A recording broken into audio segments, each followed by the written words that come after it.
Hello, my twin flame loves. How are you today? Thank you so much for being here with me. It's because of you that I am able to even be here and make these videos for you and do what my life's calling has been, and that has been to help people. So thank you, thank you, thank you, thank you. You guys are just, you're epic, and I love you so much, and I'm super grateful always. Today I wanted to talk to you guys about your own personal shadow and why your shadow is blocking you from your twin flame relationship and how. And you're thinking, well, my shadow is on the ground. It's not blocking anything. I wish it could come up and shield the sun from me, but no, it doesn't. It is on the ground or on the wall and it's nowhere. I'm talking about your other shadow, your internal shadow, your ego shadow, the part of you that says negative things to you, the part of you that has that doubt, that part of you that knows all the bad things you've done in life and all the people you've hurt and all the people who've hurt you and all those times you wanted to really strangle someone and maybe you did and maybe you didn't. That part of you, that shadow. Probably the best thing I could do for you is tell you a little bit about my own shadow and in the ways it was holding me back, and especially from my twin without me even knowing, in the years before me even knowing I had a twin. And yeah, that's totally possible. You can go through twin symptoms years before you even know that you have a twin. I think something just bit me. Anyways, I'm so sweet. Little bug, I just saw it too. Did you guys see that thing? Caught on camera bug. Anyways, so this is your self-ego, the ego that, this is the negative part of you. Now, what I had was a lot of things. I had anger, first of all. Anger was a really bad one for me. I'm small. I'm 5'2", and because you're little and you grow up little and you're always little, people don't take you seriously. A lot of times they can like put you down or, you know, just make you feel small. You're already small and they make you feel small. So I had a lot of anger growing up. Also, my home life wasn't exactly what I wanted it to be. You know, what kid has exactly what they want when they're growing up, and you don't realize the struggles, and sometimes the struggles that you do realize aren't the ones that you should be exposed to, and this and that. So, I mean, we all have our different problems. So, I myself dealt with anger, self-hatred, calling myself ugly, actual freaking rage, where I was like legit gonna catch that fly right there and rip its wings off simply for the fact that it's annoyed me, things like that. But I mean, literally like seeking out the fly to rip the wings off, and you're like, oh, Shaenna, you're so sweet, you're so nice, you're joking. No, I'm not. I've had anger issues my entire life since I was a little itty bitty kid. I feel like I was either really happy or really pissed. It was like one or the other. I didn't really have a happy medium. And because of that, and not knowing how to deal with it then, and not knowing that I was an empath, and not knowing all this stuff, and just like dealing with all these problems and not knowing why am I getting forced all of these extra feelings, what's going on, that really took its toll on me after a while.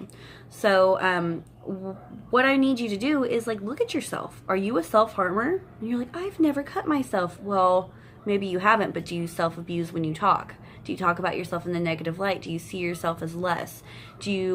Are you a burnt toast woman or man, where you will cook a beautiful meal and there's a piece of burnt toast and you're going to eat that piece of burnt toast so that nobody else has to? I mean, there could even maybe be plenty of food, or maybe there's not, but maybe, you know, it doesn't matter because you're going to take that piece of burnt toast so that nobody else has to. That is actually a form of abuse. You feel like you're helping other people, but you're really trying to take less and self-sacrifice when it's unnecessary. Nobody's asking you to do that. And you might be thinking, yes, they totally asked me to do that. They asked me to cook and clean and do all this. And it's like, but okay, think about this.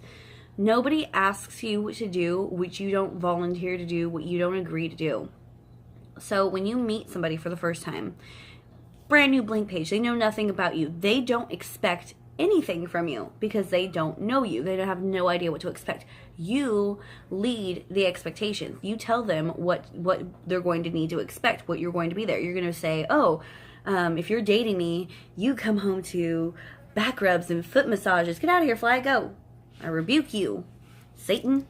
That's what I think flies are, I swear. They're little demons. Anyways, like, so you have the ability to say, I'm going to do all this stuff for you. And, you know, you come home to a back rub and to foot massages and to cooking and to blah, blah, blah, blah. And here's your beer and blah, blah, blah. Then they're going to expect that every single time. If you say it, you're going to date me and you come over to my house as a mess and be like, dude, I haven't I haven't showered in 3 days. I haven't cooked shit. You can go to Taco Bell if you want, but I'm not paying for it. That's what the person's going to expect. You're dropping the bar no matter how low or how high you want to set it. In every relationship you have, you're setting the standard, you're setting the bar, and then the people are leading by that. So if you're in a situation where your ego is abusive to yourself, your twin is going to be abusive to themselves. If your ego and situation, your shadow right now that you cast on yourself is one where I allow people to talk negatively to me, I allow people to use me and not pay me back. Get out of here, you. I let people do whatever negative thing to me, and then you're upset about it, you're sad about it. You almost can't be, because you're the one who set the standard for that. You're the one who set the bar. What you don't understand is at every day you're given a new day, and every interaction with somebody, it's a new interaction, and you can change the bar. You can change the standard. You can set that bar at a different level. Now, if your bar has been here and you're trying to come up to here, the person's, you know, I'm used to you being right here and you're up here now. They're going to be freaking out a little bit down here, but eventually they'll find their way back up, because this is where your bar is, right? But you have to hold true to that, especially if you're somebody who you're not used to speaking up for yourself, you're not used to stepping up and saying, I'm not going to do that, then you're going to need to make sure that, you know, you just keep with it. It's like a consistency thing. They say after 15 times something's a habit. Later they say it's after 21 times. Who freaking knows? I just know, keep it up. If this is your goal, to be treated better, you're either going to have to change the whole situation and move the whole people that you're with, which is fine. That's actually good and healthy. Many of us have done it many times. That doesn't mean you're a bad person. It means you've grown up and on, and these people haven't. So it's time for you to move levels to a better level. If you're self-abusive with alcohol, I was a self-abusive person with alcohol. I wouldn't be what you call an alcoholic. I didn't go out of my way to drink alone ever or anything like that. My problem was I would party with people. If everybody was up and having drinks and having fun, you know, and I'm feeling pretty good already and it's 12 o'clock and I probably shouldn't have another drink, but a friend's like, have a drink, I'm going to have a drink. If there's like a game going on and it involves drinking, oh, I can handle it. And you know what? I would handle it. And I'd drink all the alcohol, and people would tell me I'd have a great time, or people would tell me I was an asshole, or people would tell me whatever, but at the end of the day, did I remember? No. I got what you call blackout drunk. That's where you drink and you can't remember anything. And sometimes I'd wake up with handprints on me, you know, bruises and things. Sometimes I'd wake up, you know, fingernail busted off. Sometimes I'd wake up and money or whatever was missing. So nothing good came of that, you know, and it wasn't that I couldn't drink.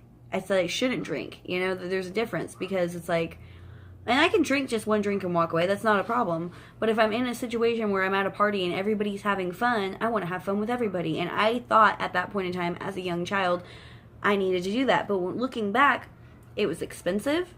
Hangovers are a thing for me. I get hella hangovers and I'm like dying for a day, 2 days afterwards. And I can drink a lot. So if I'm going to go out and buy my own, I'm spending a lot of money. You know, and I wouldn't get blacked out every single time. So that was the roulette wheel for me. How's it going to be? And I would tell myself, oh, the algorithm is this. I have to have eaten something solid, drink water in between every beer, or every 2 beers, or in between every shot, or whatever, and then I'll be fine, is the algorithm. But, you know, sometimes it works, sometimes it didn't. You know, that's just how it goes. So, for me, that's an abuse for me. If I use it, it's hurting me. It's abusing me. It's not good for me. Drugs, some people deal with drugs. I've been lucky enough to not have an addiction to any like drugs, but some people really have that. If you have that, no one's going to make you quit. No one's going to tell you have to stop. And those people who do, that's not going to be the reason why you do. You're only going to quit or stop if it comes from your heart and you're like, you know what, this is it for me. I don't need to be like this anymore. I don't need to like, I'm sorry, I got distracted by a butterfly, but I don't need to be part of this anymore. I want my life to go forward. It's going to be hard. If you need to seek help, seek help. But we can't let our own shadow that we're placing on ourselves keep us down. And if you're like, look, I'm not self-harming. I talk good about myself. I'm yoga. I'm this and this and this. I don't do drugs. I don't drink. How is my ego holding me back from my twin? Oh, there's got to be something, definitely, because this is the thing. It's the twin ego. I could talk to my twin right now. On the days that I'm down, he's down. I'm feeling pretty good today. I bet you he's feeling pretty good today. And it doesn't matter. We have the same thing. I tell him he's beautiful all the time, and he's like, no, I'm not. And then I'm like, yes, you are. You're gorgeous. And he tells me I'm beautiful all the time, and I'm like, no, I'm not. And he's like, yes, you are. You're gorgeous, you know. And we have similar family issues. He's got mother issues and father issues, and I've got some issues with mine as well. And they're different yet similar. We both had to deal with death in similar yet different ways as children. It's a whole thing. So whatever your biggest self-doubt is, your biggest fear, the thing holding you back in your life, and you know what it is, you just don't want to admit to it, because we all know what it is. We just don't like admitting that we have anything that we have to fix, right? So if we can go over that hurdle and say, you know what, it's true, I have abandonment issues, which that's my personal one. I have serious abandonment issues, well, one of my many, then we can start to deal with that. I deal with my abandonment issues. He's not so afraid of commitment anymore. You see what I'm saying? So it's like, and that's what I'm saying. It can be a mirror. They can be the same, or they can be similar, like the opposite. So like for me, I have commitment issues. So for him, he has, you know, like he had like fear of like a commitment. You see, it's like, I want you to always be there. And then he's like, well, I want that too. But because you want that, that scares me away. See what I'm saying? So it could be something different. You could be like fear of money, and you're really rich and they're not. And he's afraid of being with you because he doesn't want you to think he's with you for the money, but at the same time he needs the money. And if you were to take him under your wing and then you were just one day leave him, he would not only be without love, but he would also be screwed because he has nothing and he completely depended on you. So these are the kind of issues that we need to look at and go, okay, there's a deeper layer here. And it can be something as simple as, you know, I'm afraid of water. Oh, you drowned it in the last life. Well, here, let me help you, and I'm going to teach you how to swim. It's our own ego, our own shadow. So if you can help yourself get over whatever it is that's been the underlying issue,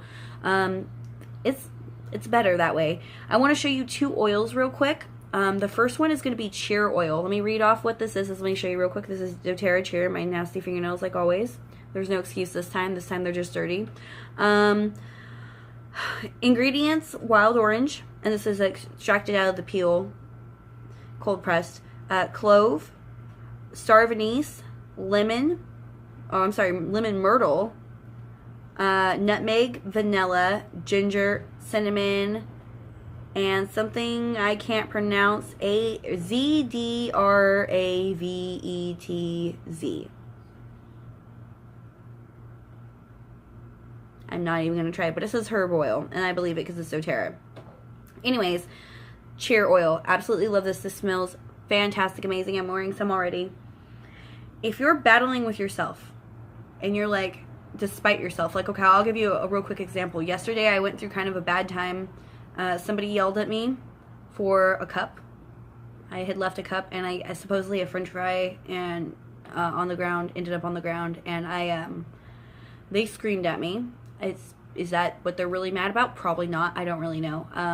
I do actually really know, but they won't come out and tell me the real reason, and so I'm just going to wait for them to say and man up and tell me that I'm weird. That's what it is.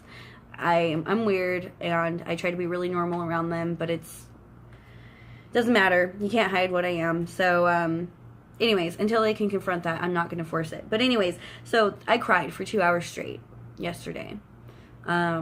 My twin was here. He was trying everything he could to make me better. And then finally he tells me, do grounding position. Put on your oils. Do something to help yourself.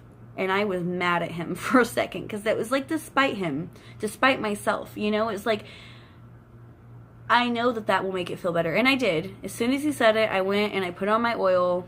Oh, he heard me. He gave me little kisses right now on Messenger, just popped up. But he reminded me of my own steps, because when you're really upset, like I'm Miss Guru, right? But even me, it's hard for me to remind myself sometimes. That's why when I suggest wake up, put the oil on first thing. That way, if you need it or you don't need it, it doesn't matter. Hopefully you're going to help deal with it better. I didn't do that yesterday. Today I did, because I just want to be prepared, right? And then this is going to help me take the next step and do the next thing. So I put on my oil, And then I went into grounding position. I had my 3 deep breaths, and you know what? I did feel better. And we ended up going out to eat, and I felt, you know, way better after that. And but I would literally sat there for 2 hours crying before I even remembered to do my own steps. So if you're forgetting sometimes, don't get down on yourself. We all go through this, okay? Even me, and I've been extremely emotional since the eclipse. I'm sure all you guys who get readings from me have noticed a little bit of a difference, and I'm sorry. I'm hoping that's going to pass soon, but it's just bringing up my own fears that I need to conquer and get over. And it's forcing me to do this, so I'm extremely happy for this. The other oil I want to show you, and I've probably talked about this before, this is a supplement, meaning you can eat it. Am I upside down? There we go. Supplement. Lemon. doTERRA. I only advocate doTERRA. This is amazing. It's cold pressed out of the rind and the lemon. God, it smells so amazing. Because it's citrus, I don't put it on my skin because I'm very fair complected and I don't want to get burned in the sun. What I do with this is I can diffuse this in my house. Smells amazing. I make room and aura, you know, kind of sprays for my room. I got this bottle at Dollar Tree. Okay, so, pardon me, this is glass though, and whenever we're using doTERRA essential oils, we want to make sure that the vessel is glass because it can actually melt some plastics, because it's like 1 drop of peppermint oil is equal to where if you had fresh peppermint and you boiled it into a tea, it would take 26 cups of that tea before you would equal 1 drop of our peppermint for the health benefits. So this stuff is extremely powerful, extremely strong. So what I do is actually, I have water in here, and I already have some lemon in here, but I'll put some more just to show you. So I literally just take and put 1 or 2 drops in the water, and I shake it up. And it's amazing and it's epic, and I drink it. And you can drink it out of a glass, or I drink it out of my metal goblet sometimes. And when you go to take a sip, it makes you happy because the smell of the citrus makes you happy. It also helps to detoxify your body, and it also helps to give you energy and just like uplift your mood all the way together. So I really, really love lemon. I think retail, this is like $12 or $14. It's really, really cheap. And if you get a wholesale account, which anybody can get, it's $35 for the year, then that becomes $10 a bottle. And you also are getting back points every time you buy a bottle if you become an LRP member, and so that adds up really quickly, and then you can buy free oils with it. So I mean, it's really not expensive, and it helped change my life. When I was down in the dumps and at my very, very worst, this is what helped change that. And I will say that that was the change that I believe brought my twin to me, because that's when I finally decided I am going to be completely proactive with this. I'm going to be that little ray of sunshine, that sparkling little glimmer of hope for people. And I started doing it, and I started doing it for myself predominantly, and I started helping the people around me just through my own happiness. That changed my life. That changed my whole everything, and I know that that's something that's going to change it for you too, and that is going to bring your twin to you. So when we're thinking about ourselves, when we're thinking about what's keeping us from our twin, I know that they say harsh things sometimes. If you haven't watched my 26 questions with a twin flame, please watch that. I feel like it explains a lot about how the male side thinks, but just know this: your doubts about yourself are their doubts. Your trials and tribulations are, if not identical, very freaking similar to theirs, and they have the same hurts and the same blocks and the same walls up for the same reasons, you know, or close to. So if you can work on yours, that's going to help your twin with you. Real quick announcement before I end this. My twin has decided to, and we had 2 clients who got to experience this last night.